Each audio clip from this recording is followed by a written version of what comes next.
हमने जो है स्क्वामस सेल नहीं जी, तो हमने जो स्मॉल सेल यानी जिसको हम ओट सेल कार्सिनोमा भी कहते थे, इसके बारे में हमने डिटेल में बात कर ली थी। इसकी वजह से इसके साथ जो पैरानियोप्लास्टिक सिंड्रोम होता है उस पे भी हमने बात की थी, ठीक है, कि इसमें कुशिंग सिंड्रोम हो गया, syndrome of inappropriate anti diuretic hormone हो गया, लेम्बार्ट ईटन सिंड्रोम हो गया, वगैरह वगैरह। और ये कैंसर होता क्यों है, हमने पढ़ा था कि एक जीन है जिसका नाम है माइक ऑन्कोजीन, और उस माइक ऑन्कोजीन का काम ये होता है कि वो सेल की ग्रोथ और प्रोलाइफरेशन को कंट्रोल करता है। तो अगर माइक ऑन्कोजीन इम्प्लीफाई हो जाए तो ये माइक ऑन्कोजीन ज्यादा काम करेगा। जब ये ज्यादा काम करेगा तो सेल्स की ग्रोथ और प्रोलाइफरेशन ज्यादा होगी, तो ज्यादा सेल्स बनेंगे, तो उनके बच्चे ज्यादा बनेंगे, तो सेल क्या हो जाएंगे, कैंसरस हो जाएंगे। ट्रीटमेंट जो है इसकी कीमोथेरेपी और इसके साथ साथ रेडिएशन यूज हो भी सकती है, नहीं भी हो सकती है, यानी प्लस माइनस, लेकिन कीमोथेरेपी मेनली हम यूज करते हैं। ये चूंकि स्मॉल होता है, स्मॉल सेल्स होते हैं, इसलिए it is not amenable to surgery, यानी इसका ऑपरेशन नहीं हो सकता, सर्जरी नहीं हो सकती। ये क्लियर हो गया small cell cancer. Yes sir. अच्छा, अब नॉन स्मॉल सेल कैंसर हैं। तो नॉन स्मॉल सेल कैंसर में हमारे पास 3 आते हैं ना, SAL। तो S से स्क्वामस, A से एडिनो और L से लार्ज, ये तीनों नॉन स्मॉल सेल कार्सिनोमा में आते हैं। और एडिनो कार्सिनोमा की अगर बात की जाए तो इसका नाम सीन से तो शुरू नहीं होता ना, इसलिए ये इसकी लोकेशन क्या होगी, पेरिफेरी। सेंट्रल नहीं होगी बल्कि पेरिफेरल होगी, यानी ये लंग्स के अंदर सेंटर में नहीं होगा, बल्कि इस तरह पेरिफेरल में ये कैंसर होता है, ठीक है। और जो कैंसर पेरिफेरी में होते हैं उनकी वजह से प्लूरल इफ्यूजन का चांस भी ज्यादा होता है, क्योंकि प्लूरा इनके साथ होता है ना, yes sir, yes sir. Pleura इनके बिल्कुल साथ होता है। तो जो कैंसर पेरिफेरी में होते हैं उनमें प्लूरल इफ्यूजन का चांस भी ज्यादा होता है, ये मैं यहाँ पे लिख देता हूँ। जो पेरिफेरल हैं, they have more chance to cause pleural effusion, क्योंकि ये प्लूरा के नजदीक होते हैं। क्लियर हो गई ये बात? Yes sir, yes sir.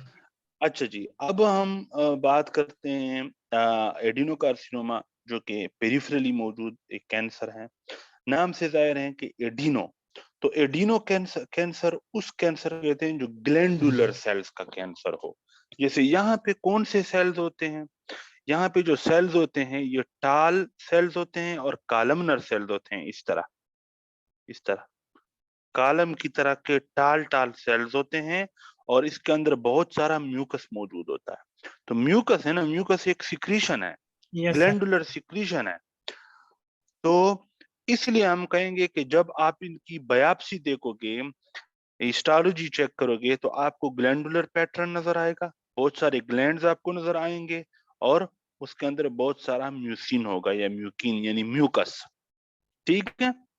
Mucus चूंकि ग्लैंड से प्रोड्यूस होता है, और जो ग्लैंडुलर कैंसर होते हैं उनको हम एडिनोकार्सिनोमा कहते हैं। एडिनोकार्सिनोमा एक ग्लैंडुलर कैंसर है, ये म्यूकस प्रोड्यूसिंग ग्लैंड्स का कैंसर है, इसलिए हम कहते हैं कि ग्लैंडुलर पैटर्न होगा बायोप्सी पे, और जो सेल्स होंगे वो टाल कॉलमनर सेल्स होंगे, कॉलम की शक्ल के टाल टाल सेल्स होंगे।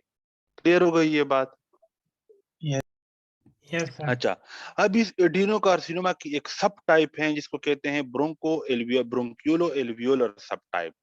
जो ब्रोंकियोलो एल्वियोलर सब टाइप है ना, इसको मैं अगर यहाँ पे ड्रा करूं, तो लेट सपोज ये एक ब्रोंकियोल है और ये एल्विलाई है। तो हमने पढ़ा है कि एल्विलाई की दीवारों के अंदर दो तरह के सेल्स होते हैं, टाइप 1 न्यूमोसाइट और टाइप 2 न्यूमोसाइट। टाइप 1 न्यूमोसाइट और टाइप 2 न्यूमोसाइट।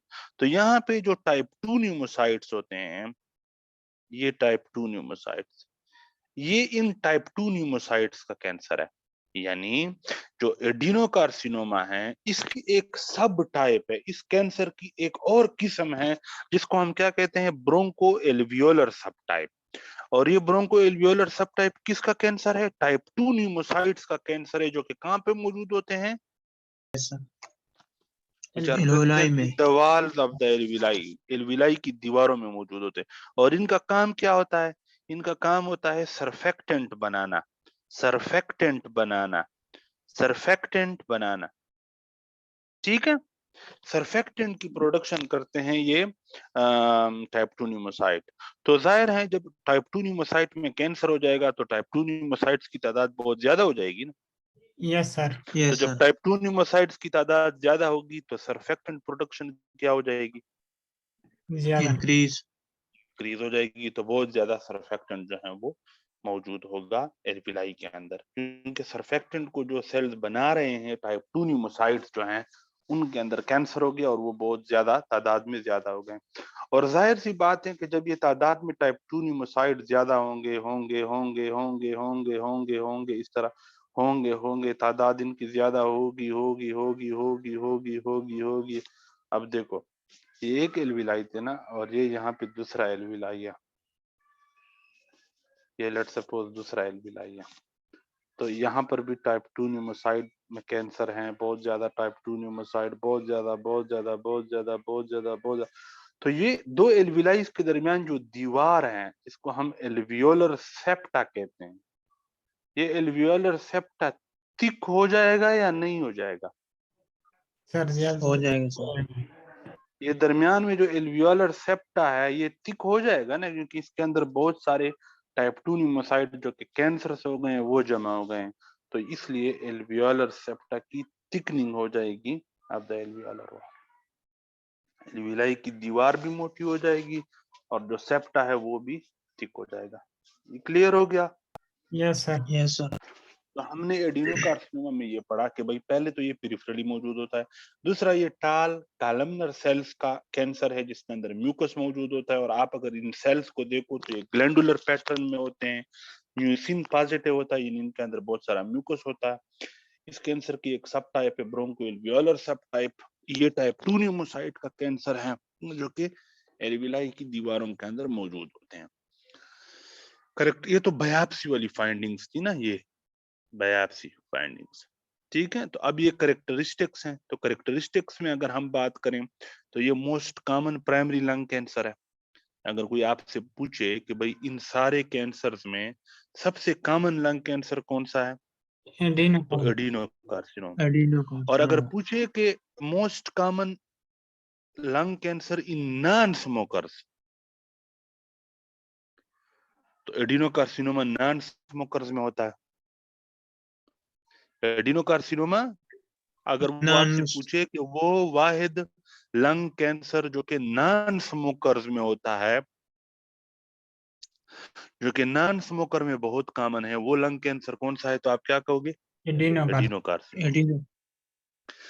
इसके अलावा फीमेल में ये मोर कॉमन है। इसको इस तरह याद रखो कि फीमेल ज्यादातर सिगरेट नहीं पीती ना, तो ये जुगाड़ है, ये इस तरह याद रखो कि चूंकि फीमेल जो है वो ज्यादा सिगरेट नहीं पीती, और ये चूंकि सिगरेट जो नहीं पीते जो लोग उनमें होता है, तो इसलिए ये फीमेल में ज्यादा होता है। होता क्यों है? इन लोगों में म्यूटेशन हो जाती है इन जीन की, जो क्रॉस जीन है, जो EGFR जीन है, जो ALK जीन है, ये जीन जो है वो म्यूटेटेड हो जाते हैं, और इस तरह म्यूटेटेड होते हैं कि एक्टिवेटिंग म्यूटेशन होती है। एक्टिवेटिंग म्यूटेशन मीन ये जीन एक्टिवेट हो जाते हैं, इनकी म्यूटेशन होती है, और म्यूटेशन के नतीजे में, यानी पहले ये इनएक्टिव थे लेकिन अब म्यूटेशन हो गई इन जीन में, तो अब इस म्यूटेशन के नतीजे में ये क्या हो गए? एक्टिवेट हो गए। और ये जब एक्टिवेट हो गए तो बहुत ज्यादा सेल की प्रोलाइफरेशन करवाएंगे, सेल की आबादी बहुत ज्यादा हो जाएगी, और दूसरे लफ्जों में कैंसर हो जाएगा। इसकी प्रोग्नोसिस अच्छी है इस कैंसर की, एडिनोकार्सिनोमा की, ठीक है। Yes sir. ये आपके पास एडिनोकार्सिनोमा था। अब स्क्वामस सेल कार्सिनोमा है। एक दफा फिर ये सीन से शुरू होता है ना, और हमने पढ़ा है कि जो कैंसर सीन से शुरू हो वो स्मोकर्स में होता है और वो सेंट्रल होता है, ठीक है। Yes sir. अच्छा, अब जब बायोप्सी करोगे तो बायोप्सी में आपको केराटिन के पर्ल्स नजर आएंगे और इंटरसेलुलर ब्रिज। अब इसका क्या मतलब? इसका मतलब ये है कि जो स्क्वामस सेल्स होते हैं ना, ये हमजा नासिर इंटर हो गया। स्क्वामस सेल कार्सिनोमा जो है अच्छा हाँ, एक तो ये है कि सीन से हैं, तो इससे आपने क्या याद रखना है कि ये सेंट्रल इन लोकेशन होता है, यानी लंग के सेंटर में यूजुअली ये कैंसर होता है, और ये स्मोकर्स में होता है।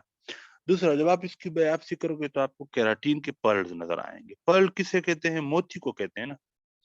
तो आप जब बायोप्सी के नीचे देखोगे तो आपको पता चलेगा कि जो कैंसर सेल्स है ना, जो स्क्वामस सेल्स हैं जो कि कैंसरस हो गए हैं, ये कुछ इस तरीके से अरेंज हुए हैं कि ये मोतियों की शक्ल में, पर्ल्स की शक्ल में नजर आता। आपको ऐसा लगता है जैसे कोई पर्ल पड़ा हुआ हो, हीरा पड़ा हुआ हो, मोती पड़ा हुआ हो। तो आप जब बायोप्सी के नीचे देखते हो तो आपको अगर केराटिन पर्ल्स नजर आए, इस तरह के मोती नजर आए, ठीक है, हीरे की तरह की मतलब चीज नजर आए, तो आप क्या कहोगे कि ये बेसिकली स्क्वामस सेल कार्सिनोमा है। क्योंकि स्क्वामस सेल कार्सिनोमा में जो स्क्वामस सेल्स होते हैं, जो कैंसर सेल्स होते हैं, वो इस तरीके से अरेंज होते हैं जैसे पर्ल, मोती। क्लियर हो गया? Yes sir. दूसरा, ये जो कैंसर सेल्स होते हैं, लेट सपोज ये एक स्क्वामस सेल कार्सिनोमा का कैंसर सेल है, ये स्क्वामस सेल कार्सिनोमा का दूसरा सेल है। तो इन दो सेल्स के दरमियान में इंटरसेलुलर ब्रिजेस भी होते हैं। ब्रिज किसे कहते हैं? पुल को, पुल को। तो कनेक्शन। ये दो सेल्स के दरमियान, दो सेल्स के दरमियान दो सेल्स के दरमियान यानी इंटरसेलुलर ब्रिज मीन पुल। तो ये जो इंटरसेलुलर ब्रिजेस हैं जो कि दो कैंसर सेल के दरमियान में मौजूद होते हैं, इसको क्या कहते हैं? डेस्मोसोम। तो अगर वो आपको कहे कि स्क्वामस सेल कार्सिनोमा की बायोप्सी कैसे नजर आती है, तो आप कहोगे कि भाई एक तो ये है कि इंटरसेलुलर ब्रिजेस नजर आते हैं विच आर कॉल्ड डेस्मोसोम। ये जो पुल है इनको हम डेस्मोसोम्स कहते हैं। दूसरा, केराटिन के पर्ल्स हमें बायोप्सी पे नजर आएंगे। ये चीज क्लियर हो गई? Yes sir. अच्छा, अब देखो जो स्क्वामस सेल कार्सिनोमा है ना, इसमें आपने बहुत सारे सी याद रखने हैं। सी, इस सी से एक तो क्या हो गया? सेंट्रल, ये कैंसर सेंट्रल है। दूसरा क्या हो गया? यस सिगरेट स्मोकर्स में होता है ये। तीसरा सी क्या हो गया? कैविटेशन, यानी ये लंग के अंदर कैविटी बना सकता है। याद है हमने पढ़ी थी लंग एब्सेस में, कैविटी पढ़ी थी कि इस तरह की एक कैविटी लंग के अंदर, एक कैविटेटरी लीजन जो बन जाती है, पढ़ी थी ना, जिसके अंदर अगर ईयर फ्लूइड लेवल हो तो हम कहेंगे कि यस भाई ये सर। एब्सेस है। तो ये जो कैविटी है ना, इसको हम कहते हैं कैविटेशन या कैविटेटरी लीजन। तो ये जो कैंसर है ये लंग के अंदर कैविटेशन करवा सकता है, कैविटी बनवा सकता है। तो इस सी से, एक सी से कैविटी होगी। एक सी से हो गया कैल्शियम का बहुत ज्यादा होना, यानी हाइपरकैल्सीमिया। क्यों? क्योंकि ये जो कैंसर होते हैं, लेट्स सपोज ये स्क्वामस सेल कार्सिनोमा है ये, तो इससे एक हार्मोन रिलीज होता है जिसका नाम है parathyroid hormone related peptide.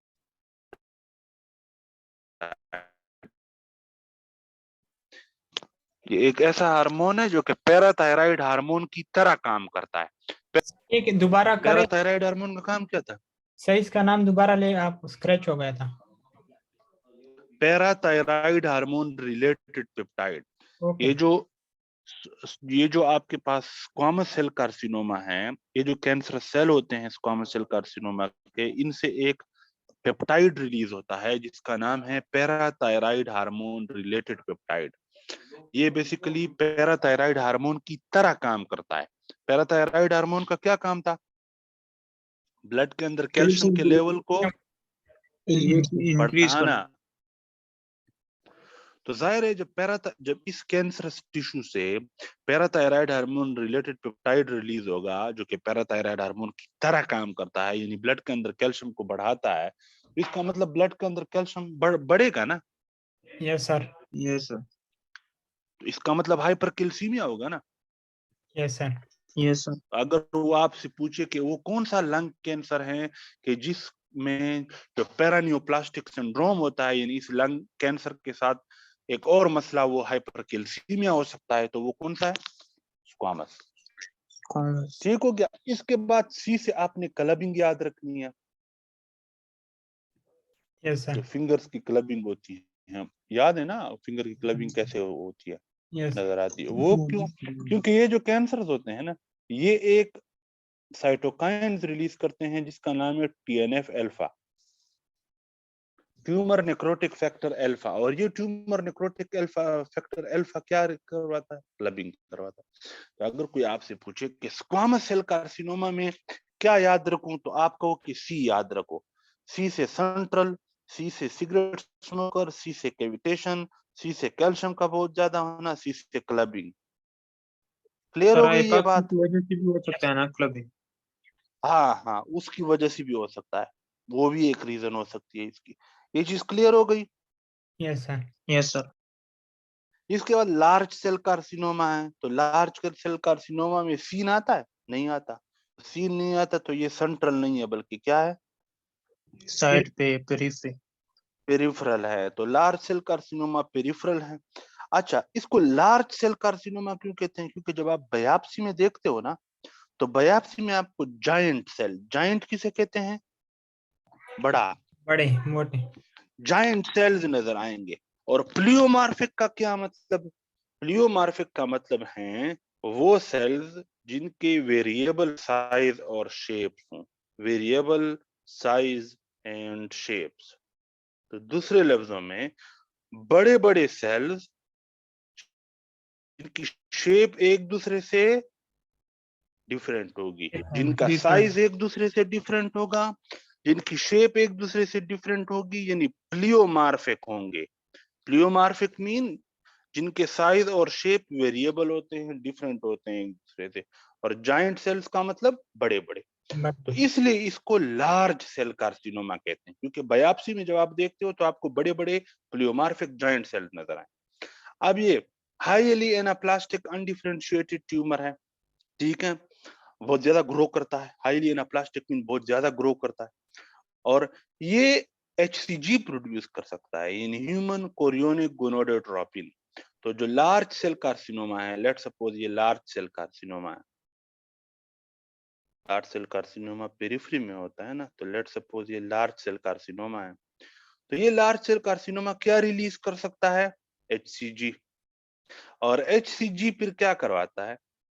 Gynaecomastia. देखो, फीमेल में प्रेगनेंसी के दौरान ब्रेस्ट जो है, ब्रेस्ट का साइज बड़ा हो जाता है। फीमेल में प्रेगनेंसी के दौरान ब्रेस्ट का साइज, ये ब्रेस्ट का साइज जो बड़ा होना है, ये अगर मतलब मेल में हो तो इसको हम गायनिकोमेस्टिया कहते हैं। तो जो ब्रेस्ट का साइज बढ़ रहा है, तो अगर किसी बंदे को लंग कैंसर हो और ये लार्ज सेल लंग कैंसर हो, तो ये HCG रिलीज करवा सकता है, and HCG can cause gynaecomastia, यानी जो ब्रेस्ट है उसको बड़ा कर सकता है। ठीक है, ये लेस रिस्पॉन्सिव है टू कीमोथेरेपी, और चूंकि ये बड़ा बड़ा होता है, बड़े सेल्स हैं, तो इससे याद रखो कि इट इज रिमूव सर्जिकली, इसका ऑपरेशन करते हैं, और प्रोग्नोसिस भी इसकी अच्छी नहीं है। क्यों? कि हाईली एनाप्लास्टिक और अनडिफरेंशिएटेड, कल मैंने आप लोगों को समझाया था ना कि जो अनडिफरेंशिएटेड ट्यूमर होते हैं, जो हाईली एनाप्लास्टिक, माइटोटिकली बहुत ज्यादा एक्टिव होते हैं, उनकी प्रोग्नोसिस इतनी अच्छी नहीं होती। तो ये आपके पास लंग के मेन जो कैंसर्स थे वो हो गए हैं पूरे। अब एक और ट्यूमर होता है जिसको हम ब्रोंकियल कार्सिनॉइड ट्यूमर कहते हैं। ये सेंट्रल भी हो सकता है, पेरिफेरल भी हो सकता है, और इसमें भी न्यूरोएंडोक्राइन सेल्स होते हैं जिनके अंदर क्रोमोग्रेनिन ए मौजूद होता है, और प्रोग्नोसिस इसकी एक्सीलेंट है। मेटास्टेसिस इसकी बहुत रेयर है, यानी बहुत कम चांस है कि ये इधर उधर फैलेगा।